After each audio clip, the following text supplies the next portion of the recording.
ओम उमा महेश्वराय नमः। हमारे YouTube channel पर आप सभी दोस्तों का हार्दिक स्वागत है। नाग पंचमी 2022। आइए जानते हैं नाग पंचमी के शुभ मुहूर्त के बारे में और पौराणिक कथा। हिंदू पंचांग के अनुसार श्रावण मास के शुक्ल पक्ष की पंचमी तिथि को नाग पंचमी का त्यौहार मनाया जाता है। ये दिन नाग देवता की पूजा के लिए समर्पित होता है। मान्यता है कि नाग पंचमी के दिन नाग देवता की पूजा करने से मनोकामनाएं पूरी होती हैं। पौराणिक काल से सर्प देवताओं की पूजन की परंपरा है। ऐसी मान्यता है कि नाग की पूजा करने से सांपों के कारण होने वाला किसी भी प्रकार का भय खत्म हो जाता है।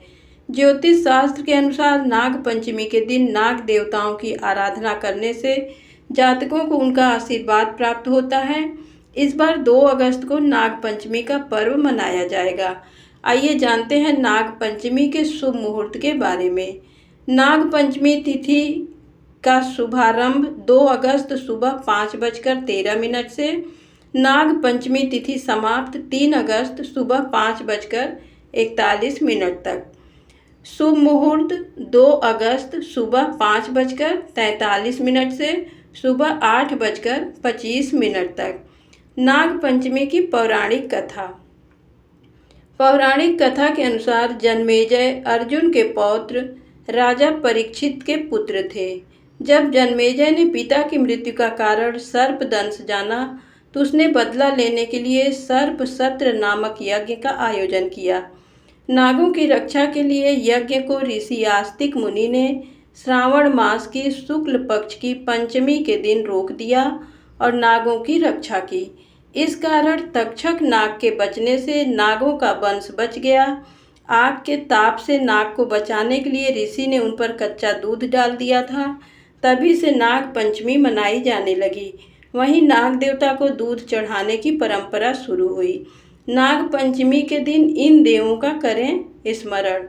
नाग पंचमी के दिन जिन नाग देवों का स्मरण कर पूजा की जाती है वो नाम इस प्रकार हैं: अनंत, वासुकी, पद्म, महापद्म, तक्षक, कुलीर, करकट, शंख, कालिया और पिंगल प्रमुख हैं। इस दिन घर के दरवाजे पर सांप की 8 आकृतियां बनाने की परंपरा है। हल्दी, रोली, अक्षत और पुष्प चढ़ाकर सर्प देवता की पूजा करें। दूध में घी और शक्कर मिलाकर नाग देव का स्मरण कर उन्हें अर्पित करें। नाग पंचमी की कथा। प्राचीन काल में एक सेठ जी थे जिनके 7 पुत्र थे। 7 की शादी हो चुकी थी। सबसे छोटे पुत्र की पत्नी श्रेष्ठ चरित्र की थी परंतु उसका कोई भाई नहीं था। एक दिन सेठ जी की सबसे बड़ी बहू ने घर लीपने के लिए पीली मिट्टी लाने को सभी बहुओं को साथ चलने के लिए कहा तो सभी धलिया और खुरपी लेकर मिट्टी खोदने लगी। तभी वहां एक सांप निकला जिसे बड़ी बहू खुरपी से मारने की कोशिश करने लगी। ये देखकर छोटी बहू ने उस सांप को मारने से रोक लिया। यह सुनकर बड़ी बहू ने उसे नहीं मारा और सर्प एक ओर जाकर बैठ गया। तब छोटी बहू ने उस सांप से कहा, हम अभी लौट कर आती हैं, तुम यहाँ से कहीं मत जाना।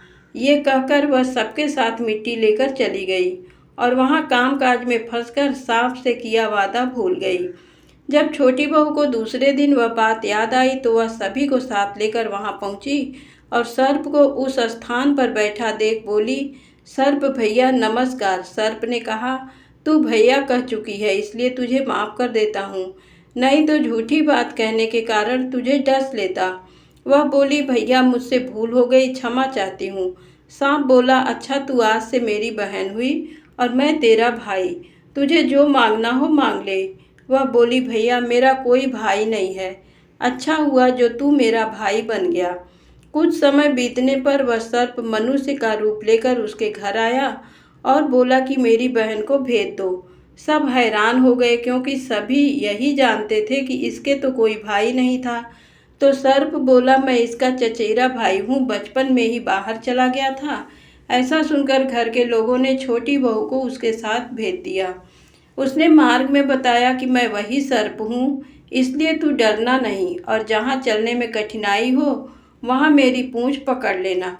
छोटी बहू उसके कहे अनुसार उसके घर पहुँच गई। वहाँ के धन ऐश्वर्य को देखकर वह चकित हो गई। एक दिन सर्प की माता ने उससे कहा, मैं एक काम से बाहर जा रही हूँ, तू अपने भाई को ठंडा दूध पिला देना। लेकिन छोटी बहू को ये बात ध्यान नहीं रही और उसने गलती से सर्प को गर्म दूध पिला दिया, जिसमें उसका मुख बेतरह जल गया। ये देखकर सर्प की माता बहुत क्रोधित हुई, परंतु सर्प के समझाने पर शांत हो गई। तब सर्प ने कहा कि बहन को अब उसके घर भेज देना चाहिए। तब सर्प और उसके पिता ने उसे बहुत सा सोना चांदी, जवाहरात, वस्त्र, भूषण आदि देकर उसके घर पहुंचा दिया। इतना ढेर सारा धन देखकर बड़ी बहू ने ईर्ष्या से कहा, तेरा भाई तो बड़ा धनवान है, तुझे तो उससे और भी धन लाना चाहिए। सर्प ने यह वचन सुना तो सब वस्तुएं सोने की लाकर दे दी। ये देखकर बड़ी बहू ने कहा, इन्हें झाड़ने की झाड़ू भी सोने की होनी चाहिए। तब सर्प ने झाड़ू भी सोने की लाकर रख दी। सर्प ने छोटी बहू को हीरा मणियों का एक अद्भुत हार दिया था। उसकी प्रशंसा उस देश की रानी ने भी सुनी और वह राजा से बोली कि सेठ की छोटी बहू का हार यहाँ आना चाहिए। राजा ने मंत्री को हुक्म दिया कि उससे वह हार लेकर शीघ्र उपस्थित हो। मंत्री ने सेठ जी से जाकर कहा कि महारानी जी छोटी बहू का हार पहनेंगी, वह उससे लेकर मुझे दे दो। सेठ जी ने डर के कारण छोटी बहू से हार मंगाकर दे दिया। छोटी बहू को ये बात बहुत बुरी लगी। उसने अपने सर्प भाई को याद किया और आने पर प्रार्थना की, भैया रानी ने हार छीन लिया है, तुम कुछ ऐसा करो कि जब वह हार उसके गले में रहे तब तक के लिए सर्प बन जाए और जब वह मुझे लौटा दें तब हीरों और मणियों का हो जाए।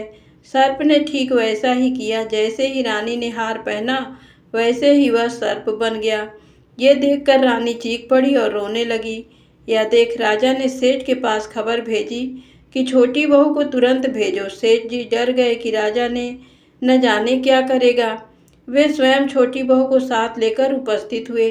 राजा ने छोटी बहू से पूछा, तूने क्या जादू किया है, मैं तुझे दंड दूंगा। छोटी बहू बोली, राजन धृष्टता क्षमा कीजिए, ये हार ही ऐसा है कि मेरे गले में हीरों और मणियों का रहता है और दूसरे के गले में सर्प बन जाता है।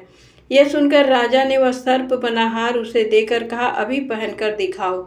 छोटी बहू ने जैसे ही उसे पहना वैसे ही हीरे मणियों का हो गया। ये देखकर राजा को विश्वास हो गया और उसने प्रसन्न होकर उसे ढेर सारी मुद्राएं पुरस्कार में दी। छोटी बहू घर लौट आई। उसके धन को देखकर बड़ी बहू ने ईर्ष्या के कारण उसके पति को सिखाया कि छोटी बहू के पास कहीं से धन आया है। यह सुनकर उसके पति ने अपनी पत्नी से पूछा कि सही बता, यह धन तुझे कौन देता है। तब उसने सर्प को याद किया। बहन को मुश्किल में फंसता देख उसी समय सर्प वहां प्रकट हुआ और कहने लगा, जो मेरी बहन के आचरण पर संदेह करेगा तो मैं उसे खा लूँगा। यह सुनकर छोटी बहू का पति प्रसन्न हुआ और उसने सर्प देवता का सत्कार किया। ऐसी मान्यता है कि उसी दिन से नाग पंचमी का त्यौहार मनाया जाने लगा और स्त्रियां सर्प को भाई मानकर उसकी पूजा करती हैं। धन्यवाद।